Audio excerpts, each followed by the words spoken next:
Alright, let's get started. Can you guys hear my audio?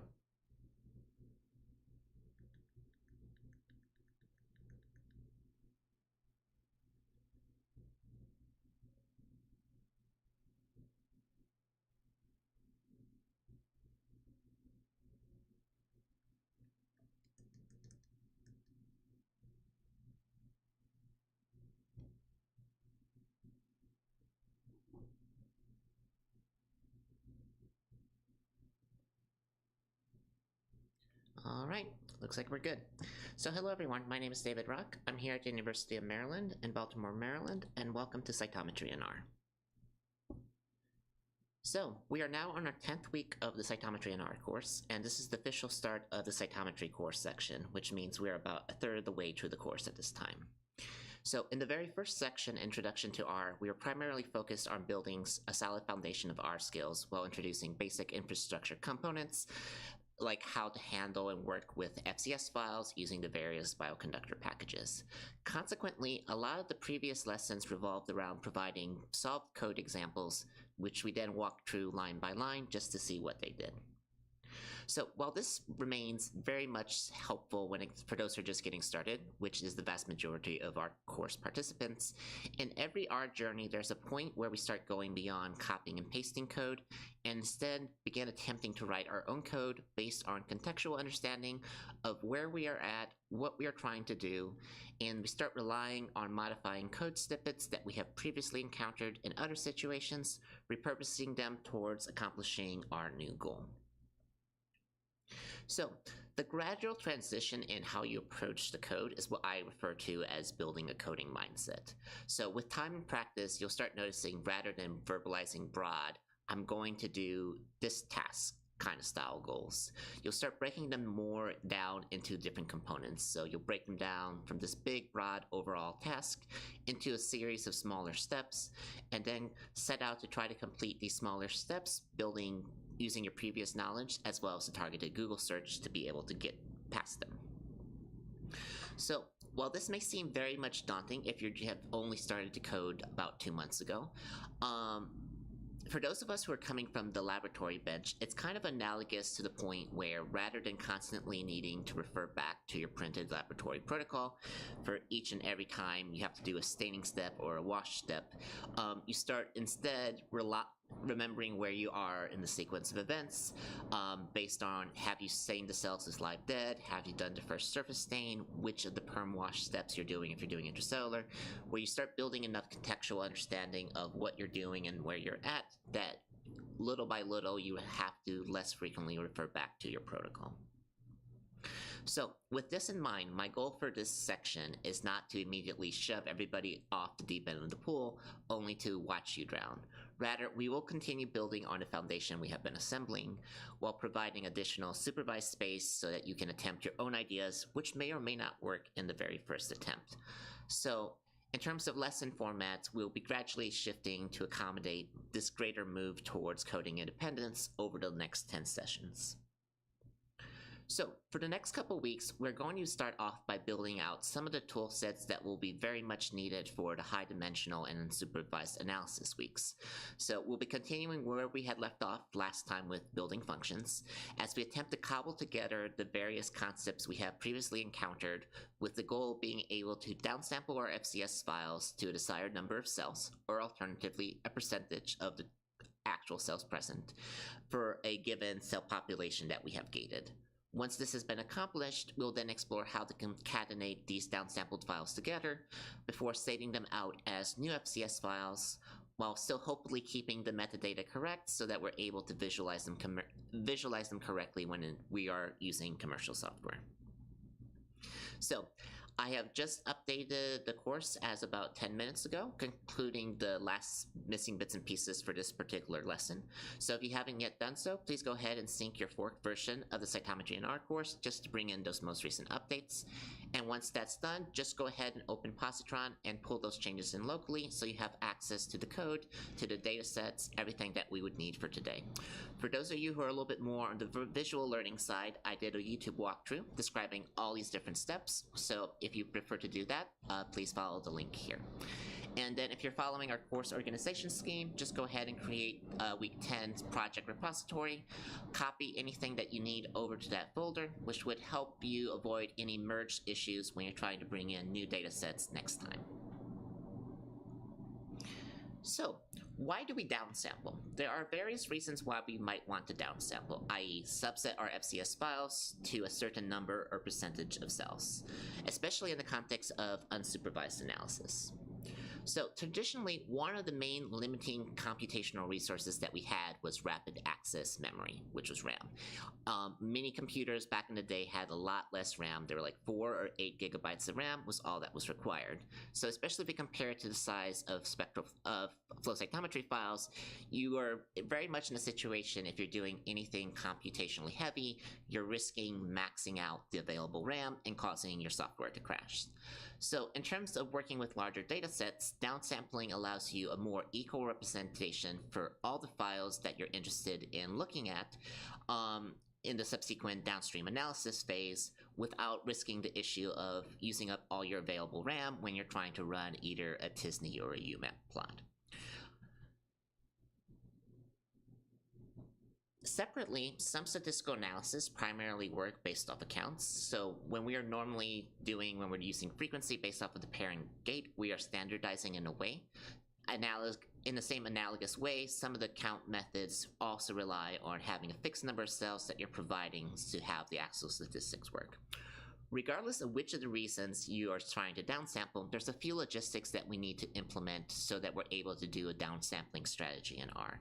So first, we'll need to figure out how to do this process, first off of a single FCS file, leveraging what we know from previous gating set lessons to be able to specify our gate of interest, and then leverage the resulting code to implement a function that we can use to iterate for all the files that may be present in our gating set.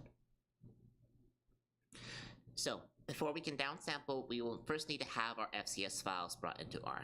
So consequently, we are repeating the loading process that you have seen fairly regularly through the first section of the course. So this week, we're working with slightly larger spectral flow cytometry files. They are still been downsampled, but we left additional cells present to allow us to be able to downsample more for different populations. One of the reasons for this is GitHub has a cap on the maximum file size before it starts complaining at you. I believe that's about the 5 megabyte line, but anything beyond that there's a certain point it's just too large to be kept on GitHub. So this is why we're working with very severely downsampled files. However, if you want to use your own data, feel free to just substitute in the file path so that you can access your own FCS files wherever they may be stored. So just like we've been saying for the last several weeks, we first need to attach all the packages that we'll need for today to our local environment, which we're doing with the library call. And in this case, we're loading a flow workspace so that we have access to the infrastructure, flowgate as our mechanism of gating our cells of interest, dplyr and ggplot2 for some data tidying. And as we encountered last time when we looked at functions, we're going to use the per package to be able to iterate through the individual flow files that are present within our gating set. And with that done, we can then proceed and go ahead and load in our flow cytometry files that we've identified into a gating set. And then once they're in the gating set, we can transform our fluorophores markers of interest to make sure that they're appropriate, kind of like what we've seen in the past. And for today, I'll just go ahead and use the flow gate so I can draw some quick manual style gates around my cell populations of interest. And it's the same ones we've been doing for the last couple weeks. Namely, we're going to draw some singlet gates, we're going to draw around our live cell population, I'm going to draw off of the CD4 T cells for a subset, the CD8 T cells as another subset, as well as the CD4 negative, CD8 negative, which I'm referring to as the double negative T cells. And we should end up with a gating set that looks like this in terms of the total gates. Now, let's quickly go ahead and double check what specimens were present within these particular FCS files that we loaded in as our data set. So remembering how we do this, we are using the pdata function just basically to check the metadata that's available with our particular gating set. So we can see we're still working with our cord blood specimens. We're working with infant 52, infant 100, infant 179. All these are the control wells, so they have not been activated in any way. And as you can see, they are spectral flow cytometry files that have been unmixed, and in my case, I downsampled down to T cells. So far we've just been able to gate off the three main T-cell subsets within cord blood, CD4, CD8, and the double negatives. Considering that these came from cord blood mononuclear cells, the abundance of these subsets may vary a little bit by donor, so we should probably figure out how many of these different subcells are present for each of the donors before we go asking us to downsample a number that's just not realistic for what we have in these particular files. So, this also provides us an opportunity to practice a little bit of the skills we encountered back during week 4 and week 6, namely how to use dplyr and how to use ggplot to be able to help us, one, tidy our data sets, but then also to visualize them, because it has been a while and we don't want these skills to be rusty. So first off, how do we actually get out the data that we're interested in? Well, we can use the gs_pop_get_count_best function from Flow Workspace using our gating set to just retrieve out the basic counts. And when we check to see what's happening, the very first two columns look something like this when we're looking at the populations, which is kind of corresponds to the individual gates. So as you can see, they kind of resemble what we have for file paths, with a lot of forward slashes corresponding to each level down you're going on the gating set. So this is kind of very extended characters, which may not be good if you're trying to plot them later. So let's try to figure out if there's a way we can just keep the very last object corresponding to the gate name immediately after the last slash. So we've encountered the base name function in the past, which is what we're going to try to do. And just remember how this works. Data is currently our little data frame containing our populations of interest and counts for the respective specimens. What we can do with this data frame is use the $ accessor to basically select for a particular column, in this case population. And then this is the original version, would have been the very long full style name convention, but we're passing it to base name, which is just going to keep the very last thing on the other side of the forward slash. And then we're just overwriting that existing column within data. So then if we then print data again to our console window, we can see we've changed this from the very long format of the names to just showing us the individual gate names. So with that little bit of cleanup done, we can then proceed to use ggplot2. So in the case of ggplot2, remembering this is working based off of layers, we're passing it our data frame of interest to the ggplot function itself. And then within it, we're just specifying within the aesthetics layer, what do we want to visualize? So population designates those individual gates, CD4, CD8, double negative, etc. I want to place on the y-axis the count for each individual, for each of these gates. And then I want to be able to distinguish between the individuals, so I'm going to give it a third value for aesthetics, colors equal to name. So this is the first two in layers, at which point I'm designating my geometry. I'm going to go ahead and just use dot plots for now, so I'm using geom_point. And then I'm adding a few cosmetic details, like I'm providing some labels for the title, the X, the Y, and the color. And then I'm using theme black and white and a few additional things for the theme customization. All this is being assigned back to our little plot object, which we can go ahead and generate, which will then return us a plot that looks kind of like this. So while this is useful, we can see that most of the large gates, like live, singlets, and T cells, are somewhere between 7,500 and about 10,000 cells for these FCS files we included for the course. And then it varies a little bit more for the CD4, the CD8, and the double negative when it comes to each of the individual specimens.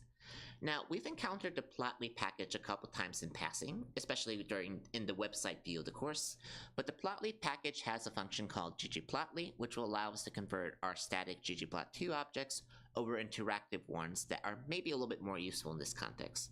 So let's go ahead and run that. And then, as you can see, I can then go over here and I can check to see what the individual counts for each of the donors' FCS files were for the CD4, the CD8, the double negative. One thing I like about Plotly is if you have the legend, you can double click to only highlight one or add additional specimens back if you're playing around with it.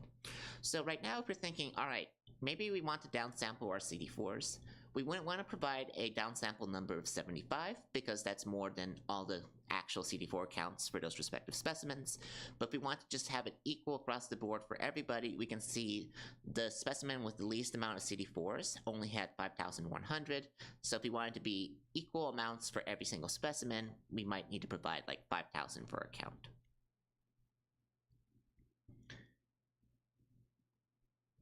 All right.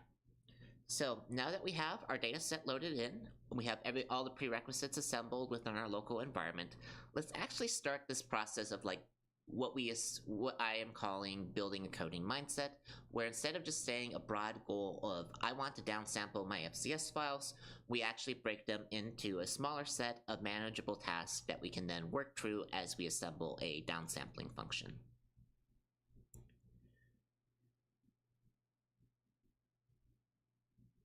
Let me double check.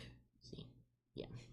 So we're going to be starting off with a gated gating set object. So it's going to be very similar to what we encountered last time with week 9, when we were building that cell concentration function, which allowed us to basically iterate through the gating set, retrieving individual gating hierarchies through the use of the per packages map function.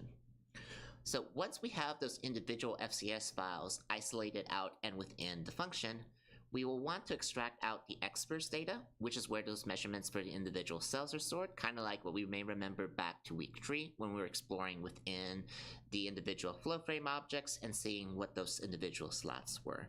From this original data, we will then want to downsample because the experts matrix corresponds each row to an individual cell. So for downsampling, we just basically need to filter down to a certain number of rows that are our actual cells of interest, as well as accounting for a couple exceptions that we might encounter. So once we have downsampled our experts data to match the number of cells that we actually want, we'll need to eventually return it to the FCS file into the expert slot while maintaining everything that's there in parameter and description metadata intact so that it still remains a fully recognizable standard flow cytometry file.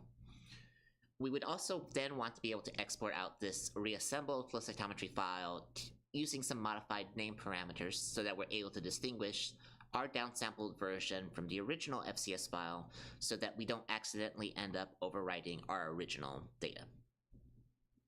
So visualizing ahead, the goal would be at the very end of this process, at the end of the iteration, we would end up with 3 new FCS files containing our target number of downsampled cells that are originating from their respective gates of interest. So now that we have a rough sketch worked out, let's go ahead and dive in. So starting very off, let's go ahead and establish an initial function, and we're going to add some of the elements that we encountered last time, namely a Roxygen 2 skeleton, so that we can provide documentation, so that when we are looking back at this a couple months from now and we don't remember the details, we have something to build off of. So we'll continue to use our first argument as x, kind of like what we did last time with cell concentration, which will be basically the stand-in value for an individual FCS file that's being iterated in from the gating set via the per package. So kind of like what we did last time, we're providing this little bit of the Roxygen skeleton, and we're providing a first argument as x, so we're placing that between the little parentheses, and then we're documenting x in terms of the Roxygen skeleton using this @param, designating our argument as, right, this case x, and then a little description, a gating set object that we're typically iterating in. And then as you may remember, a function runs anything that's present within these curly brackets, so we don't have a code there yet, but we do have this little hashed out line just to let us know this is where we're going to be editing. And then you can see we're creating this new function through the assignment arrow, which is going to be called downsampling, which we're going to encounter throughout the rest of today.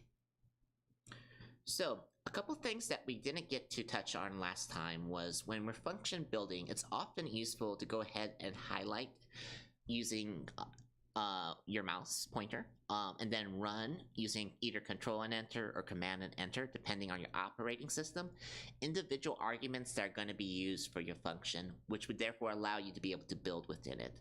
The reason for this is those variables end up being created as objects within your local environment, appearing under the Variables tab in the right secondary sidebar, and they are now available to your local environment for you to use as you're troubleshooting and debugging.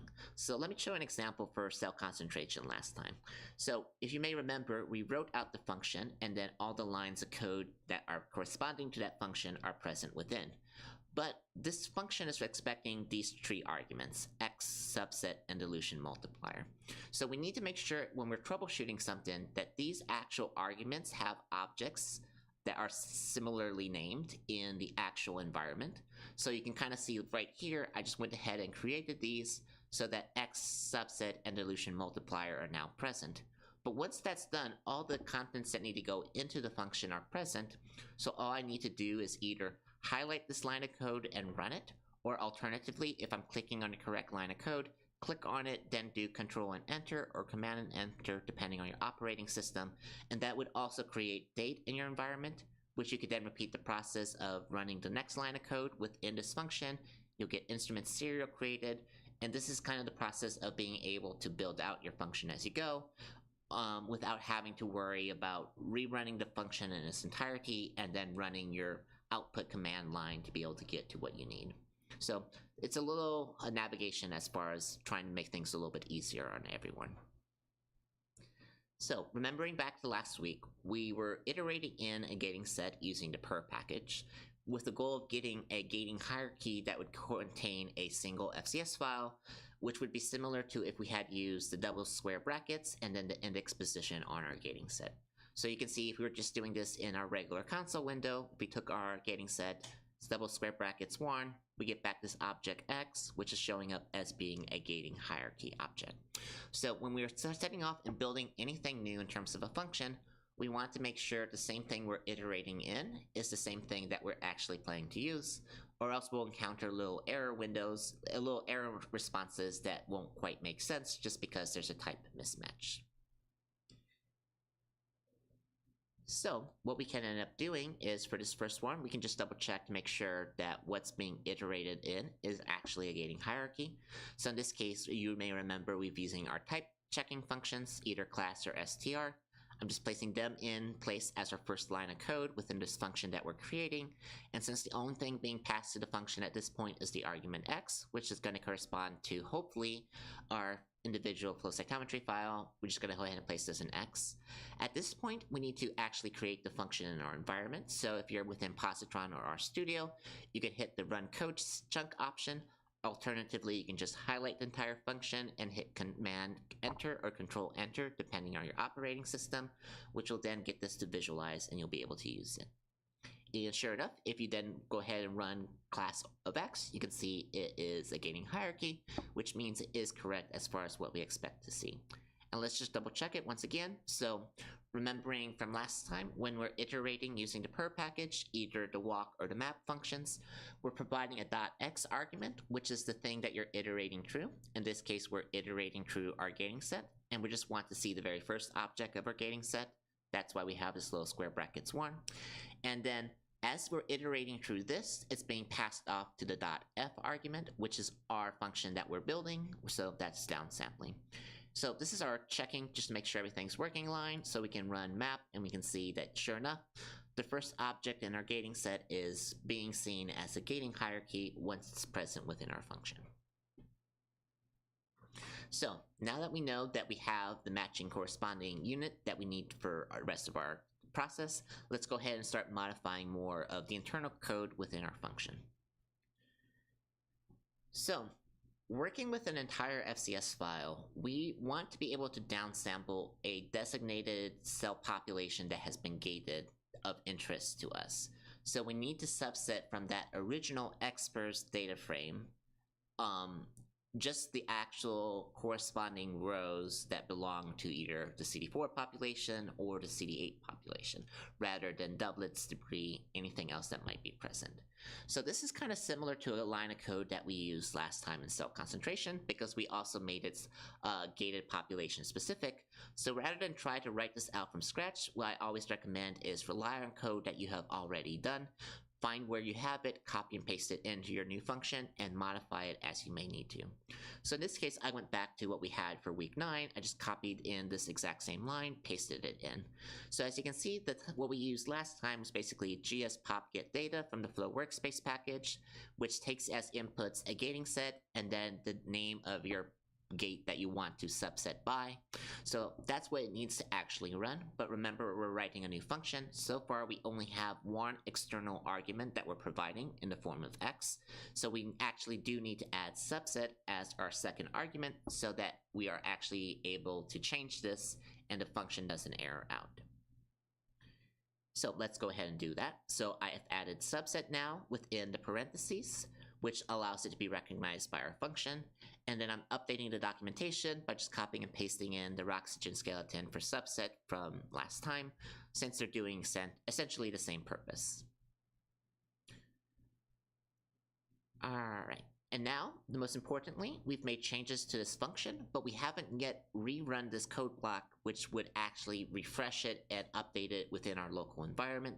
So if we were still trying to run downsampling as it was, it's not going to be doing what we actually do in this line yet.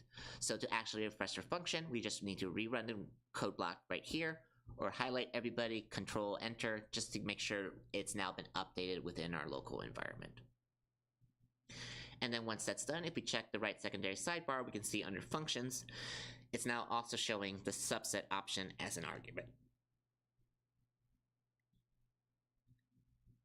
So we've switched out from using class as the readout of that first line. Instead, we're now using gspop_getData, which either if we check the help documentation or if we remember from previous use in the course, it's likely to be returning to us what's a cytoset object.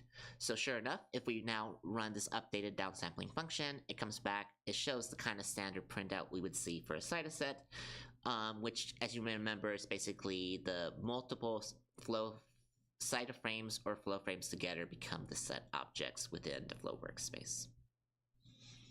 So remembering back to week 3, we were able to get at the data of the underlying measurements for each of the cells using the experts helper function when we applied it in the context of a flow frame object.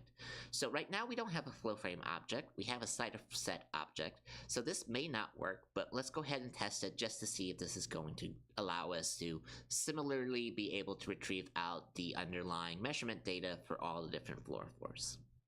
So what we can try doing is we can just continue on for the next line within our function, and we're passing it this retrieve cytoset object, and we're running it within the experts helper function and assigning it out to a new variable within the function we'll call measurement data. But when we then use our run output line after having refreshed the function, we see we're getting this error back, where there's an error message unable to find inherited method for function experts for signature object cytoset, which is convoluted and it's a little bit messy, but basically what it means is experts doesn't know what to do with a cytoset type object. So experts is not expecting that type of object. We need to provide it the proper type, kind of similar to what we had for flow frame.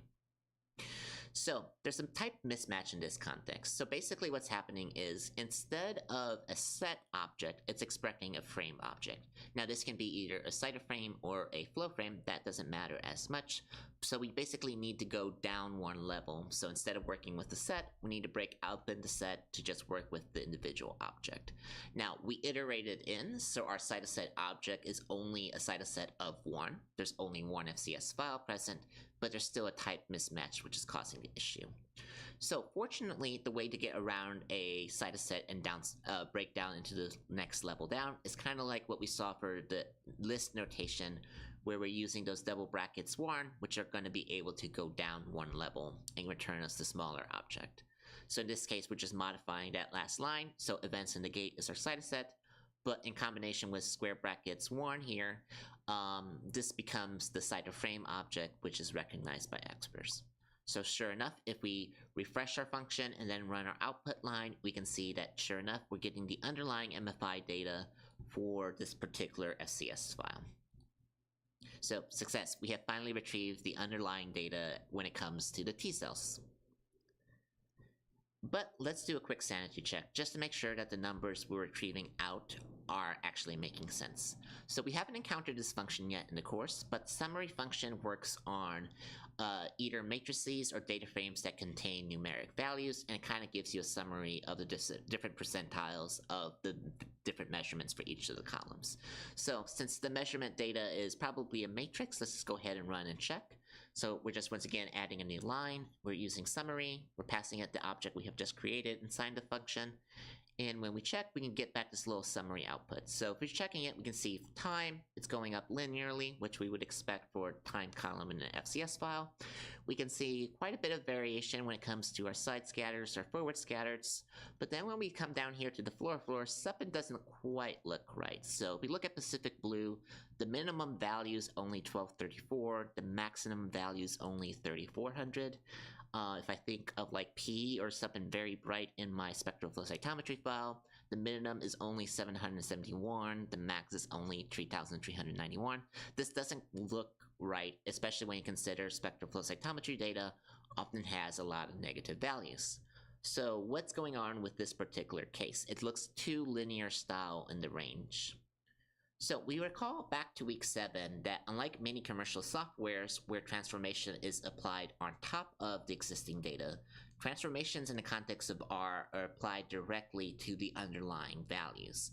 So in this case, when we ran gspopgetData to retrieve the cytoset object corresponding to our gate of interest, we did not specify it to transform the values that are present within the FCS file back to what they were originally, so we're just keeping the transformed view, which is much more in a linear range. Consequently, if we want to go back to what it was originally, we would just need to specify an argument to gspopgetData, namely inverse.transform, set that to true, which would then revert back to the original values. So in this case, I go ahead and add inverse.transform to the gspopgetData line. I refresh the function, I run my output line, and sure enough, if we come back down here to the floors, if I check Pacific Blue, where's Pacific Blue gone? We now have negative values out to 22,304 on the max side. If I check my PE, I can see we're at negative values up to about 20,000 on the max value slide. So much more reasonable as far as like what I would expect across the board. So these are more in line of what I expect for spectral flow cytometry data, especially in regards to floors. So this is a win for paying attention of what we're working with at the time. But what would have happened if we had ended up retaining the transformed values? So this would likely depend on what you're trying to do. If your goal is to remain in R for the rest of your data analysis, keeping these values transformed might make sense depending on what you're trying to do downstream.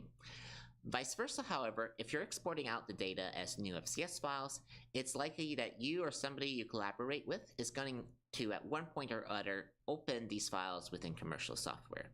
So instead of getting a downsampled file that just consists of CD4s, opening it in the commercial software or Florida.io and saying, yeah, I just have my CD4 population, if you had actually kept the transformed data, it would have then been applied on an additional layer transformation from the commercial software side, and the visual that you get when you open your FCS file is going to look like this, where the entire sum of your data is this little tiny dot that's way down there, which yes, you could actually be able to like zoom in on a linear scale until you like write on it exactly, but that's not the goal and it's not how a FCS file should behave. So when I was first starting to code flow cytometry data back in 2022, early 2023, I was working with the PicoQC package, which was on Bioconductor, and I don't know if it was a bug that was eventually patched on their end or just something that went wrong with my data pipeline, but anytime I took my data from R over to FlowJo at the time, I always had these little tiny dots available. So I was like, what's going on? So I eventually figured out the same explanation I just gave you of what's actually happening. And then once I figured out, oh, I need to specify inverse.transform, I was like, okay, I need to make sure this point is reinforced for everybody as far as we go. So since our goal for today is to get downsampled files that we can work with using like commercial software, we're going to use our argument of inverse.transform is equal to true so that we revert back to the original data so that we don't end up double transforming anything by accident. However, if you did want to keep things in R, having the option of specifying inverse.transform is equal to false is very much needed. So we should kind of set inverse.transform as a third argument, allowing us to choose whether we want to transform it or not, depending on what our use case may be. So as you can see here, I've now done the additional line on inverse.transform. I've set it as a value of inverse.transform, which is corresponding to this argument we've now added to the function. I'm using the default is equal to true just because that's most likely going to be the majority of our use case. And then I just go ahead and designate it as a actual oxygen argument and document what I did there. And sure enough, if we refresh the function to update it in our local environment and then rerun our output line, we can see that the values, sure enough, are coming back what we expect for untransformed data, just like we would need for whatever our application may be. So now that our downsampling function is returning the correct underlying MFI measurement data for our gate of interest, let's start figuring out the code to actually see how many rows are present for this particular gate, and then downsample those existing rows to match a desired number of cells. So a useful place to pick back up is just let's go ahead and put back the class function as our readout just to make sure we're working with things correctly. So in this case, after measurement data is retrieved, I'm just coming down and adding it to the class function, refreshing the function, and then if we do a readout line, we can see that that object right here, measurement data, is returning as a matrix. So while matrices are also rectangular in shape, they're not as easy to work with compared to data frame or Tibble objects that are very similar to each other.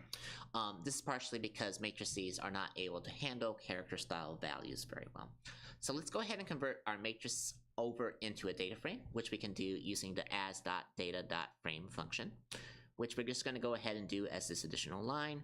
We're basically taking as data frame, we're passing it measurement data matrix, we're doing the check.names is equal to false argument so that we don't change anything without permission, and we're creating this new variable, and we're just going to go ahead and check the class, refresh the function, run the line, and sure enough, we now have a data frame.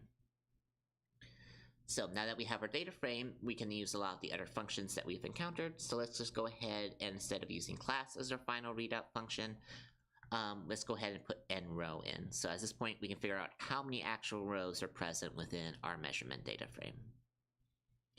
If we refresh our function, if we rerun our line, we can see that for the T-cell subset for this first specimen in our gating set, there was 8,871 rows present within the experts data.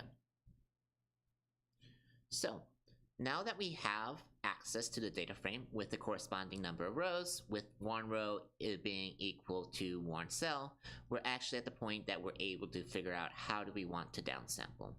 So what we ideally would like to do is, let's say instead of 8,000 cells, we want to have only 2,000 cells left in our final FCS file. So we're going to basically need to select 2,000 rows from this existing data frame.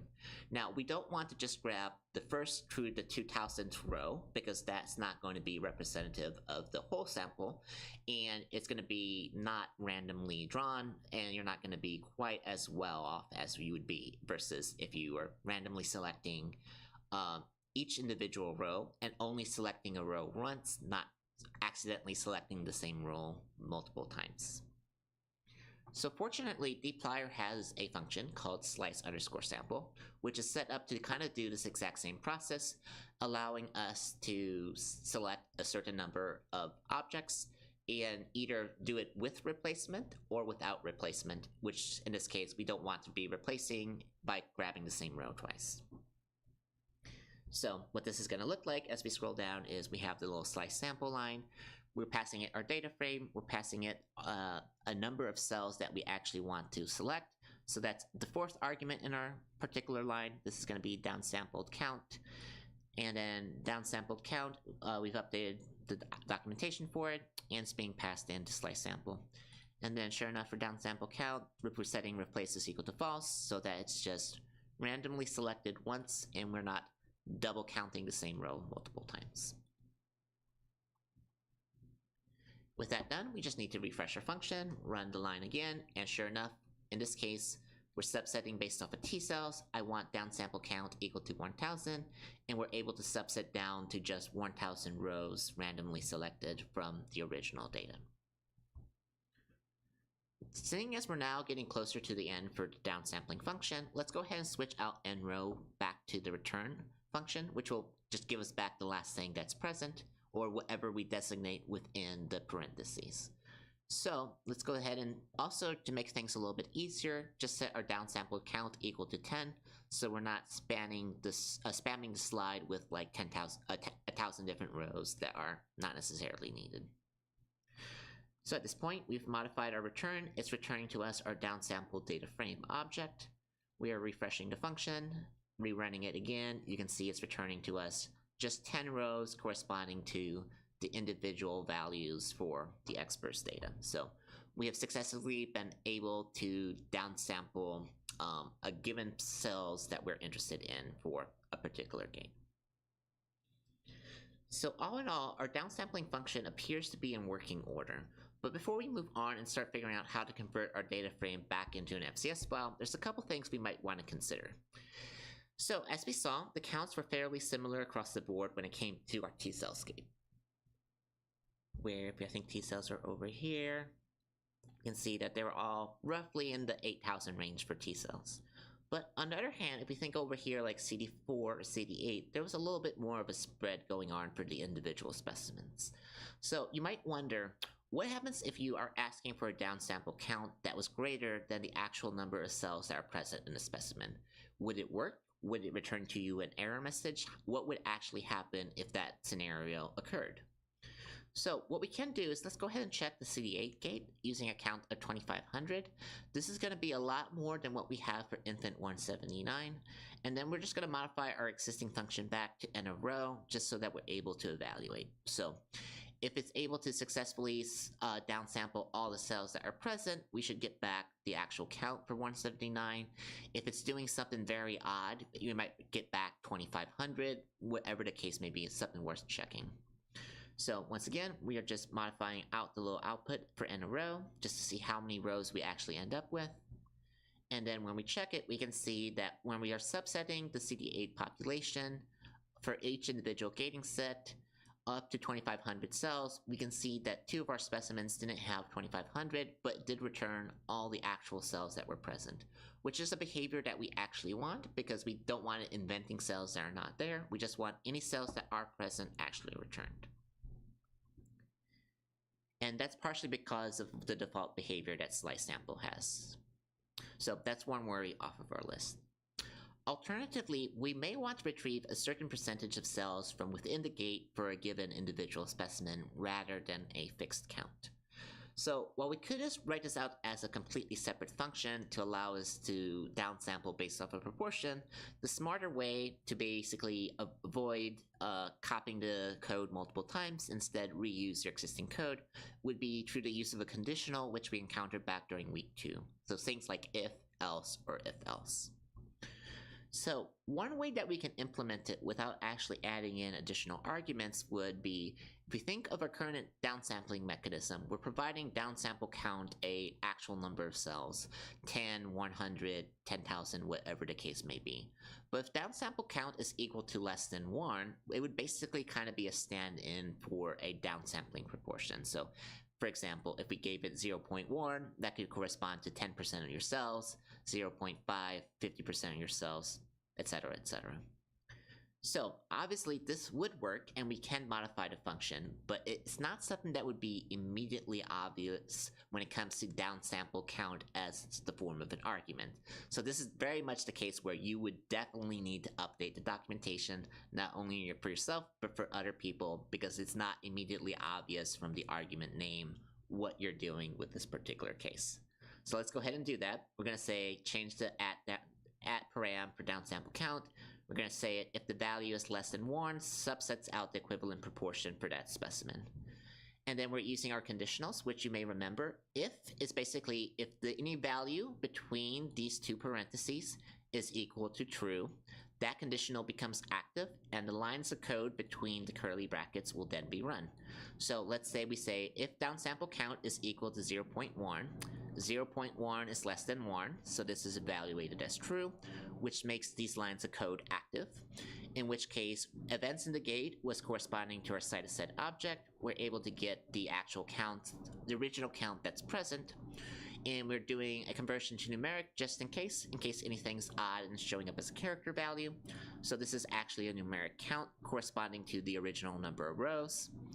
And then with our original number of rows, when we times it by our proportion, it's going to end up with the actual equivalent count for whatever 10% of cells or 50% of cells is for this given specimen.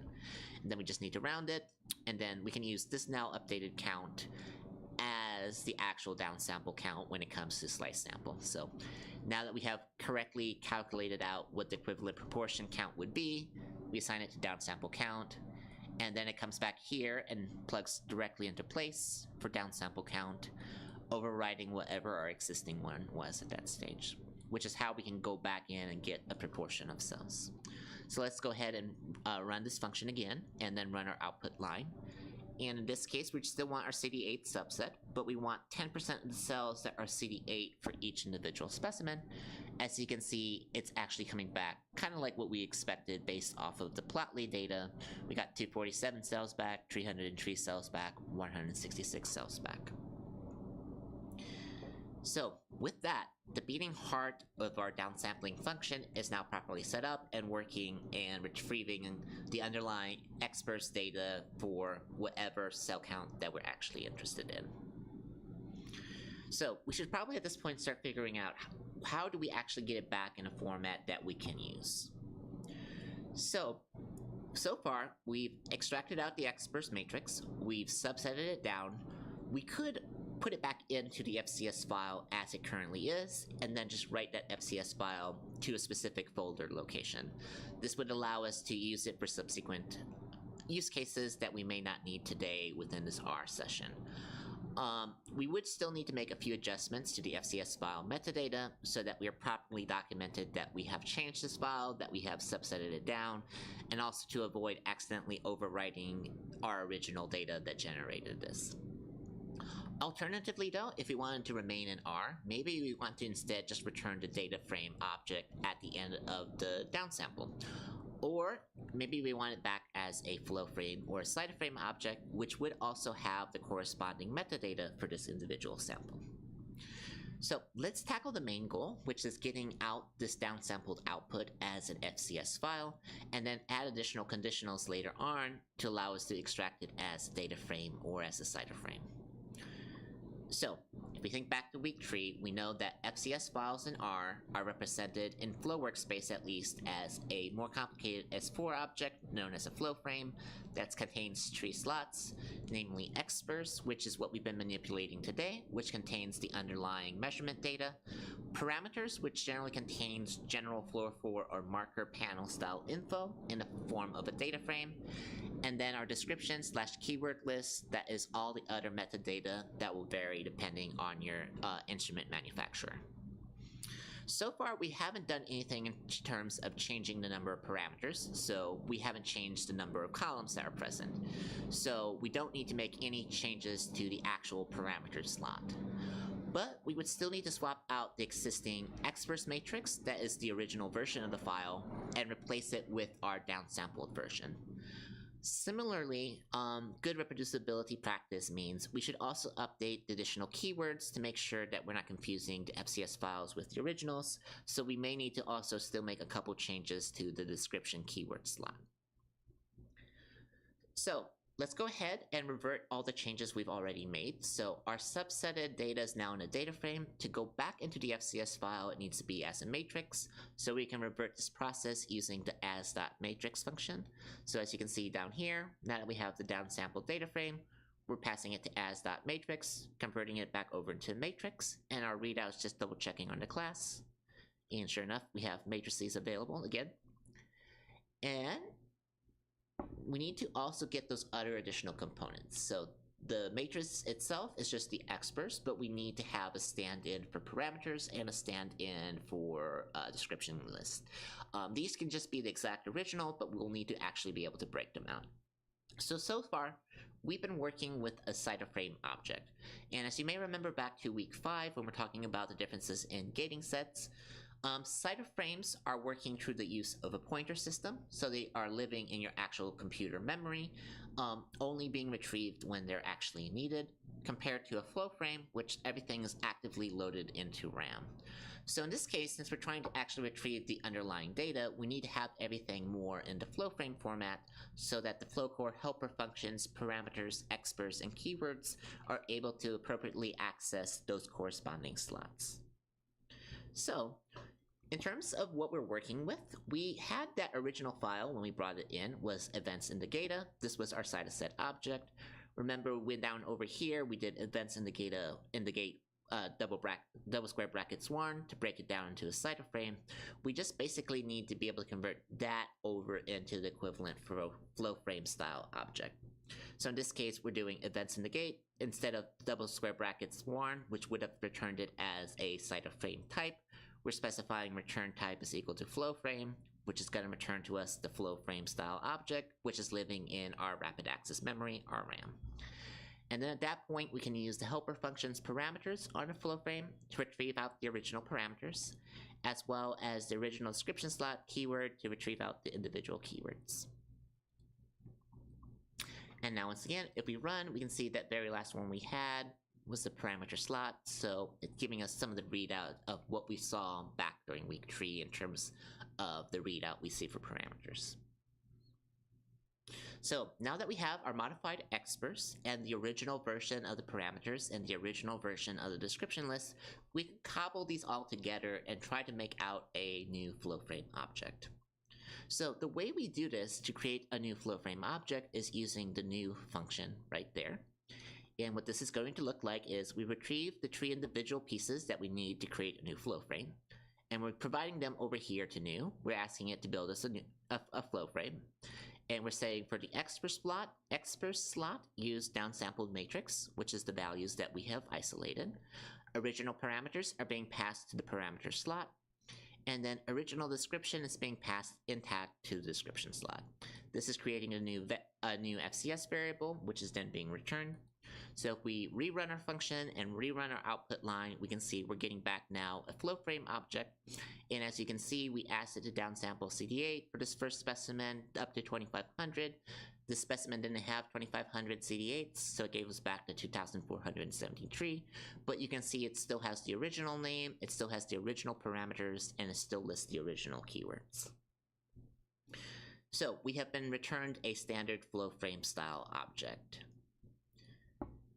But before calling it good and then saving this out as an FCS file, let's back up a little bit and try to modify the description slot, at least when it comes to a couple keywords. That way we're able to tell our downsampled in R version of the FCS file apart from the original FCS file that we acquired on the instrument itself. So a simpler way of doing this is just to provide an additional argument. In this case, I'm going to call that additional argument the add-on portion, which we will be able to provide a character value which will basically be inserted between the actual file name that would correspond to the tube name keyword and the .fcs at the end of the FCS file. It would just basically be inserted right there. Now, which keywords this is actually being used to denote the actual file name that you would see either on Mac or Windows or Linux will depend on the instrument manufacturer, so it may not be GUID in your particular instrument's case. You might have to figure out the equivalent keyword, but the process is very much the same. So namely, we are provided this additional argument of add-on, and we basically say the additional character value that gets added before the .fcs and the GUID keyword. And then as we scroll down here, right before we are going ahead and creating the new, we basically need to edit a little bit of the contents of this original description slot. So in this case, using original description, that is a list object. When I'm using the $, I'm able to access individual components of the list. So I'm grabbing out the GUID keyword, which I'm assigning to the value original name. And at this point, what I'm doing is add-on corresponds to whatever value I want to add. So let's say I've downsampled CD4. I want to append on after the underscore a CD4 right before the .fcs portion of the file name. So this becomes the updated name variable.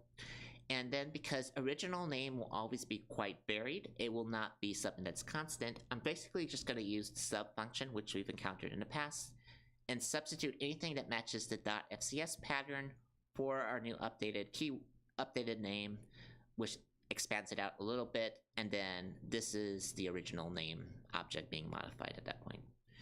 All this works out to now we have an updated GUID keyword, which we can then assign back to the original description list, specifically to that particular keyword there.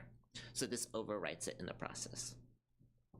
Now with that done, everything else in the new function stays the same, but what we're doing is we're coming over here now, and original description, we've made a slight change to it in terms of modifying out that keyword.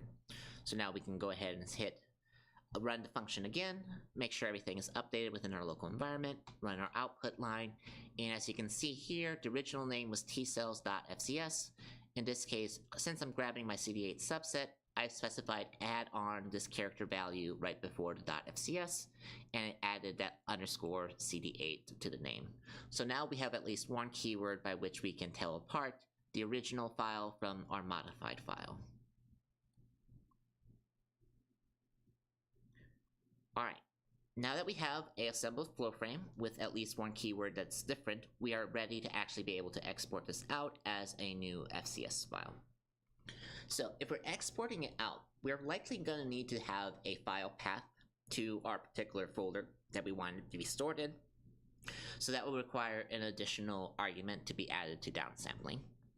And basically we want that particular argument to provide a file path location. So in this case, I'm adding storage location to our arguments. I'm updating the documentation, a file path to the folder you want to store the FCS files to. And then down here, after the point of we get the new FCS file, I'll show you in the next view, it's going to be returning to us a file path. Let me pull that code so we can see it. It's not going to show us that one. Okay. It returns to us the file path for where we want it to be stored at. So remember, anytime we add an argument, that requires us to actually provide an argument value to the function, or else it will return to us an error. Consequently, oftentimes it's good to add a default option. Now, adding default options for file paths can be tricky because the name of my computer's desktop is not the same file path as your computer's desktop. So one way we can get around this is using the getWD function, which stands for get working directory, to basically just retrieve out the file path of the current working directory in which you're in. So if you're like within Positron or RStudio right now, that working folder at the very top is your working directory. So that's a good place to put it, assuming that's what you're most likely going to be working with it in the context of R. So if we don't want to have it as the default location though, if we would rather have it as an optional, we can always set within the argument storage location is equal to null. And null is kind of a stand-in for nothing in R, which would allow us to then also use the is.null function to set up a conditional statement using if or if else to be able to account for is the actual storage location specified in terms of a file path. So what this would look like in terms of our code is after we have our new FCS object, which is our flow frame, we set up this conditional. So storage location currently is set equal to null, so it's set as a default of nothing. So if the storage location is nothing, is null will trigger out as true. So then at this point, this if conditional statement becomes active, and everything between these curly brackets gets run. In which case, get working directory function is triggered, it retrieves the file path to the current directory in which we're in, and it assigns it out to the storage location variable. At which point, it's then used together, cobbled together with our designated name, and that becomes the new name of the SVS file that's going to be created. Vice versa, if we didn't want it in our working directory and we had specified a file path to our desktop location, it's actually an object, it's not null, so is.null is returning a value of false, which means the if condition doesn't get triggered, this line never gets seen, but the actual storage location value that we're passing into the function is then used to actually write out the file. And this is an example of using... This is just using the default option for get working directory, showing that that conditional remains active. So we now have our working new flow frame. We have a file path that we want to store it to, and we know that the new name will be also updated for that new file as it gets created. So at this point, we can use the flow core packages write.fcs function to take our flow frame and convert it over into an FCS file to our target location. So the way this is going to work, if we scroll down here, is right after we have our new designated location, we add in that new line, write.fcs, we provided our flow frame, we provided the location that it's going to be writing to, and a default argument for delimiter. And then we're just setting return store FCS file here for this particular function. And sure enough, if we're doing it in this context right now, we are setting it for CD8 as a subset. I want up to 2500 for this particular specimen. I'm modifying the file name to add on CD8. I don't have a storage location specified, so this is going to be written to my working directory. And it's for the very first specimen in our dating set. And sure enough, if I'm in Positron, I'll see a new FCS file has been written to my working directory. So we now have an FCS file, but let's do a quick sanity check. Just so one, we've been working in R quite extensively, we've made some changes, and I also would really not want to have to hear from a collaborator later on in the day that they have an odd scaling issue about the FCS file they just opened in the commercial software. So let's go ahead and double check it with Floriata or whatever flow software you use. And sure enough, everything does look proper. This is the CD8 population. The scaling was a little bit odd when it came to the logical transform for Floriata, but it looks like it should, and playing around with it was behaving normally. So now that we're able to extract out the downsampled population as an FCS file, let's go ahead and add the conditionals for the couple other two use cases, namely if we wanted to return it as a data frame or as a flow frame object to our R environment. So we can provide an additional argument to downsampling in the form of return type, and then make use of those conditional statements if or if else to kind of be able to designate out different outcomes depending on our provided argument values that we give to return type. So we say return type is whether to return as a FCS, which is our default, or a flow frame or a data frame style object. And then when we come down here to the bottom, we see that if the return type is double equals FCS, if we had set return type to FCS, this will trigger as true, and then it would go use the write.fcs line to actually write it out to the correct location. However, if we didn't specify FCS, it would skip down to the next conditional, the else if. It would then run into, is the return type equal to data.frame? If this was true, it would then return to us our downsampled data frame without any of the additional changes. And then else is just basically our catch-all, which will serve to grab a flow frame and return to us the flow frame object, which we would designate in this case as the new FCS. And sure enough, when I now go ahead and modify our existing function to say return type is equal to data frame, it ends up returning to us our actual data frame values from earlier within the pipeline itself. And there you go. We now have downsampling that has functionality to return objects in different formats depending on what our use case may be. So one important thing to note before proceeding is downsampling currently works because we have called library on all the packages that are needed to run all the various functions we borrowed from and placed inside our new function. However, if we were to close positron and reopen it, if we forgot to run one of these libraries, let's say we forgot to library deployer at the very beginning, we would get an error when we try to run our function. And for an example of this case, when I didn't run deployer on a fresh session of positron, and I'm trying to run our new downsampling function to do the exact same thing we saw for the last slide, I get back the following error, where it's like caused an error, slice sample, could not find a function slice sample. Now this is because deployer has not been attached to our local environment, so all the functions that are present in deployer are not known to our computer. So when it's running the function and encounters slice.sample in one of the lines, it doesn't have it in its local environment, it doesn't know what to do with it, it cannot continue, which is why the error gets triggered. So consequently, we need to make sure any functions that we use inside our own function are actually present within our local environment. So there's a couple ways that this could be tackled. You could load all the various packages that you need to avoid this issue, but this opens a different can of worms, namely that many R packages have functions with identical names as each other. So what ultimately would result from that approach is the very last package you called library on would mask all identical names for any other package before it, which can cause functions to fail if you didn't library the correct package in the right order, which is way, way less than its ideal. There are two additional options around this issue. One that we're going to encounter later on in the course is adding additional Roxygen2 skeleton tag, the @ImportFrom tag, which alongside the DevTools packages load all function provides the needed specification to do function level dependencies from the very get-go.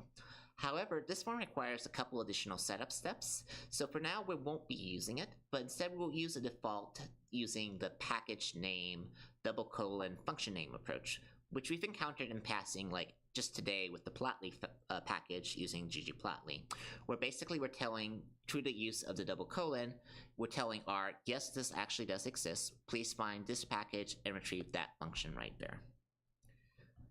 So, In the context of modifying our downsampling function, I'm going to go ahead and add in the @import tags just so that we have them documented and we don't have to worry about them later on in the course. But then I'll actually go in and modify individual lines to add the package name and double colon before any function that we actually borrowed that's not a base R function. So what this will look like in practice is starting from the very top of downsampling. At the very start of our curly brackets, I'll then start searching for anything that's a function, which depending if you're in positron may be highlighted. So I can see gspop_getData is a function. This is one from Flow Workspace. So I'll go ahead and add Flow Workspace double colon in front. If you don't know where the function is from, you can always do question mark function name and then hit enter, and then the help documentation would pull up and you can use that to figure out which package is actually the parent to that particular function. In this case, xburst, the original parent, is the bio-based package, so I'm just going to go ahead and do double colons for it. As.dataframe is one of those that's coded within the base R packages, so we don't need to actually designate it because they're already present by default. Similar story for nrow, as numeric, and round. They're all parts of the base stats package, so they're always attached to our local environment in R. dplyr slice sample, which was the one that we're having issues, I go ahead and modify. Same thing for the couple different functions from the flow core package. Just go ahead and add those in accordingly. And write.fcs, I think, was the last one we needed. And sure enough, at that point, if I'm updating the oxygen skeleton using that import from nomenclature, I'm doing this new tag @import from, the name of the package, in this case Flow Workspace, the name of the function. Or if you have multiple functions, as is the case with Flowcore, just putting a space between each of the new function names there, the dependencies. At that point, I go ahead and re-update my function. I went ahead and closed out a positron, opened up our GatingSet object again, but didn't call any of the additional packages. And now when I run this line of code, everything returns correctly as a flow frame, meaning all the dependencies within our function itself are correctly satisfied, and we're able to use them accordingly. And yeah, another readout view of our flow frame object. So at last, we have a fully assembled downsampling function. We can get rid of that little indexing from in front of FCS GatingSet and actually go ahead and output everything as FCS files to our designated location. So in this case, I was using my desktop file path. I wanted CD4 cells and I wanted 2,500 of them. So this is the setup. I'm providing our GatingSet to the .x argument, CD4 to the subset argument. We're using our downsampling function. I want 2,500 cells to downsample on my desktop. And that successfully retrieved the data in the downsampled view of just the CD4 population. Alternatively, just to double check, 10% of all T cells also returned to the desktop file path, and all those worked accordingly. So we have fully assembled a function to allow us to downsample based on a gate of interest. However, if you think about it, there's actually another quite useful case because it's actually exporting these out as fully compatible .fcs files. So what if your goal wasn't to downsample, but to instead export out a particular gate of interest, but export all the cells that are present in that gate? So let's say you are working with spectral flow cytometry data and there's a lot of junk and a lot of debris, and you're only really interested in the live T cell gate, and you would much rather have the live T cells as their own individual FCS file with which you could work with. You could use our downsampling function as it currently stands and just provide a implausibly high number, let's say something like 10 million cells, as the downsample count argument, which would essentially mean you grab all the cells for that particular gate of interest and export them out as fully compatible FCS files. This is quite useful, especially in the context of getting around all those doublets, all those debris kind of things that are kind of the bane for very large spectral flow cytometry files. It can also be good if you only want to be working with your actual target cells of interest and you just want to make sure you have them all available. One place this becomes quite useful is if you're doing hybrid workflows with both R and like FlowJo or FCS Express, where you can basically do your initial gatings and then export out whatever you need so it doesn't end up crashing the particular software. And we showed an example of this before for FlowJo and CytoML back during week 5. But the way this would basically look like, for example, if I wanted to extract out all my T cells, specifying a downsample count of 10 million, I'm saying this should be T cells all, not double negative all for the add-on, and then just returning them as FCS files to our actual desktop location. So far, we have gone through the process of learning how to write our own functions to carry out useful tasks, which has culminated in the creation of a downsampling function. While downsampling itself can be useful in certain situations, it's often most used in part of a workflow where our different downsampled outputs are combined together into a single FCS file, which is known as concatenation, and is then used for unsupervised workflows, most typically like dimensionality reduction or visualization, things like t-SNE or UMAP.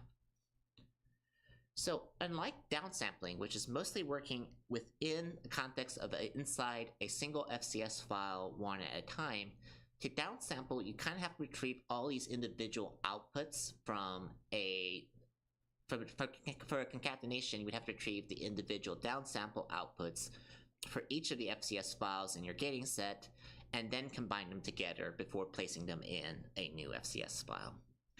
The tricky part is that in practice, we don't just want to combine them together. We want to add in keywords so that we can tell the cells that came from one of the original FCS files apart from the other ones that are present within a concatenated file. So for FCS files to do this, these keywords end up being added as additional columns within our exprs matrix, which then causes us not to only need to modify exprs, but also to update the parameters and the description slots accordingly before we can actually export it out as a FCS file that is fully compatible. So at the very beginning of today, I promised not to drown you all in your first foray to the deep end of the pool. So there's not going to be any more function building for this session. What instead I'm going to do is provide you the code for concatenate and its various nested helper functions, so that instead, with the last little bit of time we have, we can focus on the actual implementation within our workflows, because that's the more interesting case for most of the people taking the course. However, if you're not burnt out on function building and want to optionally read the equivalent concatenate walkthrough as an additional example of what's going on behind the scenes, I've included the link here, and I'll update it later today once I finish the last of my edits, so you can see how concatenate actually gets built. And I'll also provide that as a one-off tutorial video as well, with the explanation. So, without going into the weeds, basically how the concatenate function works is it iterates through the various FCS files to retrieve out the downsampling outputs for whatever cell population of interest we are interested in for whatever number of cell counts we have designated. Once this is done, it also extracts out the corresponding metadata for each of these FCS files. This gets added in as new columns, making up those new keywords, with the cascading changes being applied to the exprs, parameters, and a keyword slot. Ultimately, this then gets returned as a return object type of our choice. So because of all these moving pieces, concatenate is actually an example of a nested function, meaning within our function there are several additional smaller functions that are used to carry out the individual task. So if you're actually curious to see what these actually look like, you can do the drop-down code and you'll actually see the different helper functions and then concatenate itself at the very bottom. In terms of actual practice of using them today, you just need to run this entire code chunk just to make it all active within your environment, creating these new functions so that R has them and is able to use them. Now, the way it's able to specify new keywords is basically if you want additional keywords, you provide them as metadata to your GatingSet object, which then allows you to work with them. So the way that you can see your metadata for your particular GatingSet, as we saw earlier today, was using pdata. You can see right now for our particular GatingSet, there's not much metadata present. It's just the name of the individual specimens, and they're all currently appearing as character style values. So if we want to actually add in additional metadata that we can then select for and use as keywords within our concatenated FCS file, we can go back and repeat some of the steps we saw during week 7 with transformation of how to actually merge in additional metadata that's being sourced from a CSV file.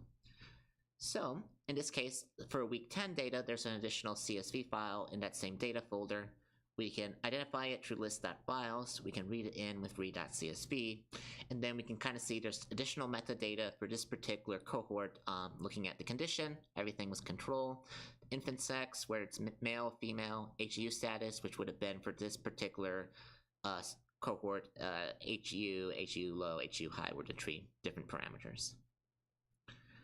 So now that we have two data frames present within our active environment, we can use the dplyr packages left join to kind of combine them together on the basis of a shared name column. And this is going to look something like this. Basically, we're taking our current metadata that we extracted out, the additional metadata we read in from the CSV. Both of them have the name column, which is what's being used to combine them together.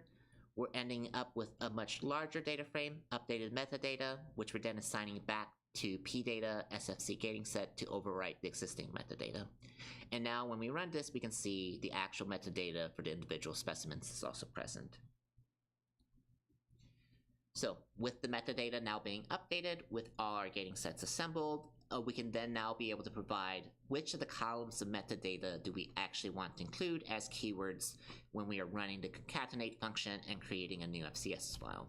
So in this case, I'm going ahead and just designated all the metadata columns. So we'll get a keyword based off a name, a keyword based off a condition, one off of infant sex, and one off of HEU status.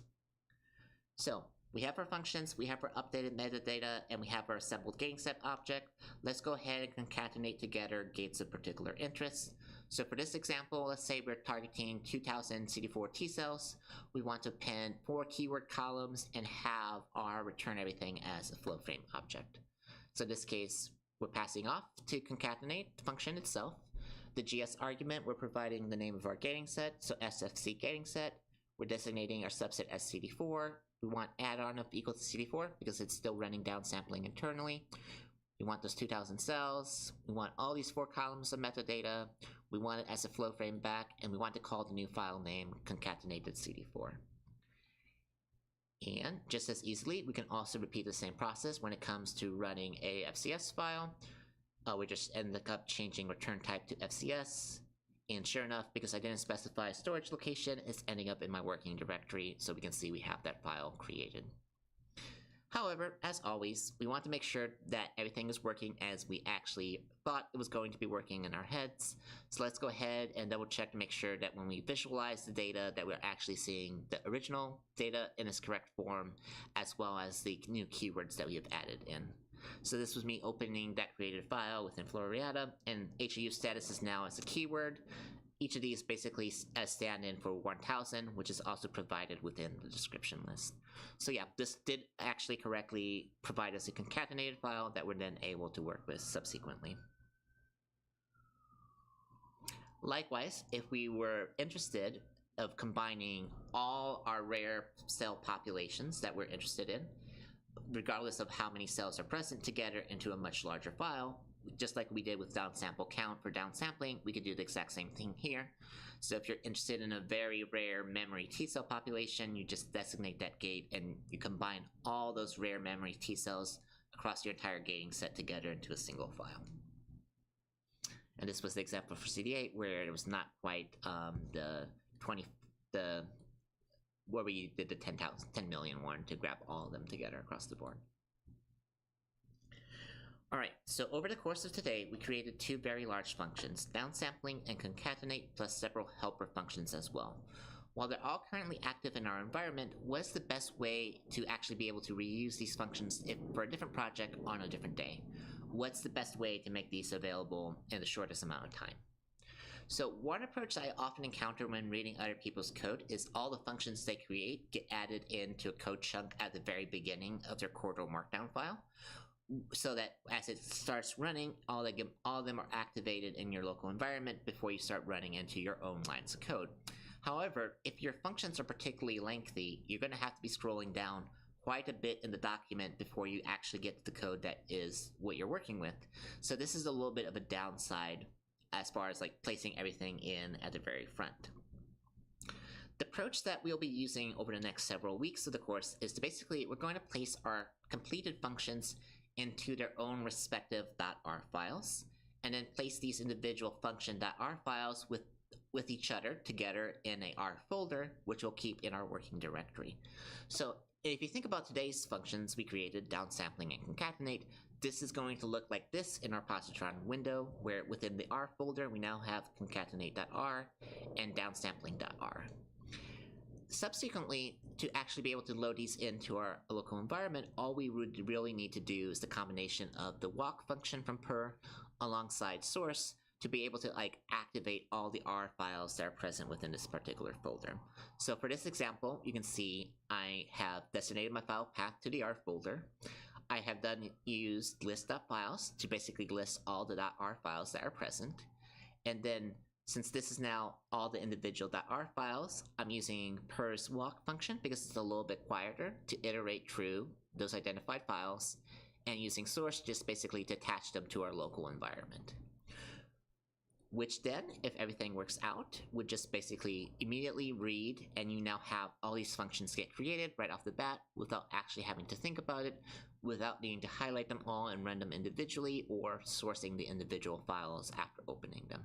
So this is a little bit more efficient way of doing it, at least in the context of the next several weeks, before we start looking at how to do it via the Roxygen skeletons and DevTools load-off.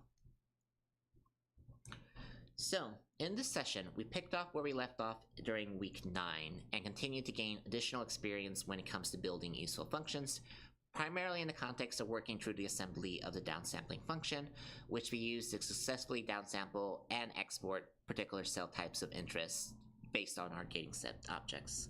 This in turn enabled the creation of the concatenate function, which allows us to combine these outputs together into a single FCS file, as well as appropriately update the metadata columns so that we're able to tell who contributed which cell accordingly from the originals. So beyond the building coding mindset and beyond the function creation practice aspects of today, these tool sets will prove quite useful when we start encountering the high dimensional and the unsupervised analysis content, both in terms of generating the right outputs needed to pass off to the algorithms, but also many of the same steps we did today directly translate to the process of pipeline assembly, which makes sense because we systematically worked our way through a problem, converted outputs to inputs for the next function. It's basically what a pipeline is actually doing itself. One thing to note, especially for those using concatenate, today all the files we provided were acquired on the same day and they were all mixed at the same time. So especially when it comes to spectral flow cytometry files, where things can vary a bit across experiment days due to how we have them mixed, when these are sufficiently different from each other, they can result in batch effects that can cause issues for the downstream unsupervised analytical algorithms. So the way to get around this is part of the normalization protocol, which we'll explore during the normalization week. So until then, just be aware that if you're combining things together, they may not quite look as they should, and they may cause some downstream issues if you're doing high dimensional. So we'll learn how to fix this in a few weeks from now. On the docket for next time, we will start to see where R gets its reputation as a statistical powerhouse. We're going to learn how to tidy those GatingSet gate count outputs we've been getting and format them in a way that we can easily pass them downstream to the statistical significance test, regardless if we want to do a t-test, a Kruskal-Wallis, a one-way ANOVA, whatever our statistical test of interest may be. In the process, we'll also learn how to take these retrieved statistical outputs results of p-values and then directly pass them on to ggplot plots that could be used in terms of publication figures, as well as how to cobble them together into PDFs, which would allow us to rapidly screen all our different combinations of gates that we have created. If all goes well, those days of copying and pasting columns from an Excel file over to your subscription-based statistical analysis software may soon be a distant memory, which you may choose to forget. And with that, that's all I have for you guys today. This is one of the longer lessons, so if anyone needs to take off, feel free. Additional resources for today, there's not very much written about how to do downsampling and concatenation in R specifically for flow cytometry files. There is a little bit about it for the individual commercial softwares and how they implement their pipelines or their plugins. So I've referenced a couple of these where it's useful. The couple other things we've covered in context of coding that we haven't shared before. We did a lot more today with conditionals, those if else, and else statements. So that's my first additional resource, just if you want to see how do you go about structuring something more complicated? This is a good brief reference for that. Of the different commercial softwares for downsampling, I did like the one from FCS Express a little bit better. It's part of a general series that also touches on concatenate. Obviously, this is on their software platform. It may not directly translate to R, but it's good to get some broad overview before we encounter the topic in a few weeks. And then one of the things that you will struggle with initially with some of these more complicated functions is how does a function determine what gets priority and what it's able to see. This is part of the process that's known as dynamic lookup. So Hadley Wickham's advanced R book does a really good job covering the topic. So for those of you who are not burnt out on function building and want to learn more, I reference this one for you guys. In the optional take-home problems for this week, go ahead and load in your data set to R, date it however you like, export out whatever population of interest from those FCS files, and then just go ahead and open them in either Floriada or your commercial software of choice just to make sure everything's working, and take a screenshot just to make sure. Because of the instrument manufacturer's keyword list may change, oftentimes it's better to have a couple keywords that you're changing. It's also easier to make sure that you know immediately that this was a file that you changed, not one that was the original. So the second problem focuses in on adding a few additional keyword arguments to the downsampling function and switching them out for whatever files you may be working with. And then the trickier question, which I don't expect many will be able to do right off the bat, but it's a good challenged problem if you want to stretch, is after we concatenated out an FCS file for whatever cell set of your choice, go ahead and reload it back into R. Try to get out the experts matrix and a description list, and then once you're able to figure out what the keywords that got added in, convert back that experts matrix, which would now be in numeric style values for the keywords, back to their original character style values. So this is tricky. Feel free to open a question on the discussion forum and we can always navigate how to do this, because it's not something I expect everyone to be able to do off the bat. And with that, that's all I have for you guys today. If there's any questions, I'm in the chat for a little bit, and if not, I'll see you on the discussion forums or next time.